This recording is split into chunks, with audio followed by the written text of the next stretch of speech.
with HyperArc. So Okay. at the top left right Do you there. mind if I record right now? Oh, yeah, of course. Go Okay, ahead. cool. So we're HyperArc. We're a data analytics company for Web3. Okay. Very similar to Dune, but we try to separate ourselves one notch up by just Okay. basically making the dashboards, what we call a data app, much more interactable. You click on, like, for example, a wallet address that is within that dashboard, and everything will facet around it. So everything will be like, okay, narrow it down, double click into this specific address. Okay. And then rather than having to interface with SQL, we have our own abstracted query language.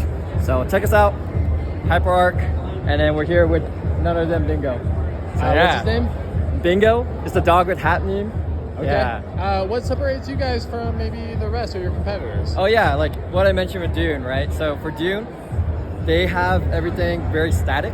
So it's not like, for example, you're able to change the time range. It's whatever that person created, like whatever they call the wizard master, whatever they say or have that query, that's it. But for us, users can very easily change, for example, the time range of that specific query, or like what I said earlier, they can say, I want to double click into this specific wallet address, etc., etc. So, Okay. Yeah. And where are you from, if you don't mind me asking?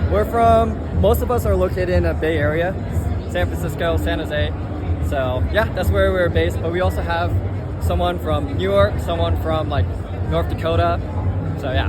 Okay, and where do you think cryptocurrency in the future helping humanity is going? Yeah, that's a great question. I think that's the question to ask, right, for adoption. I think in the DeFi space, it is really nice in that, like, for example, you take away the middleman, as well as what I think is a good use case for crypto personally is just being able to track, for example, assets like NFTs, etc., etc. And in this case, consumable products like one company, VeChain, right? They have like RFID trackers related to the blockchain.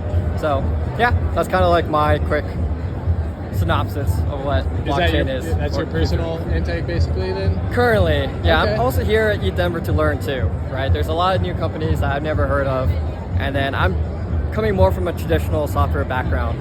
So it's not like I actually know too much about the crypto space. So just being open-minded. And if you don't mind me asking, like, what is one thing that you've learned being here so far? Yeah, so I learned, like, for example, a company Arcweave, where they do like more file IO kind of stuff. And then I learned what DPIN was. Had no idea that DPIN stood for decentralized physical infrastructure networks and all that kind of stuff. So there's a lot of new buzzwords that I haven't learned or heard of before until today. Yeah. Okay, right on. And with those new words, what do you plan on doing with them? Just learning more, being open-minded, see if they have a very good use case. And then, you know, I'm pretty high risk tolerance. So if it seems very good, very promising, then I'll probably invest in said blockchain or that company. So yeah. Cool. Hey man, I appreciate your time. Yeah, of course. Thank you, man.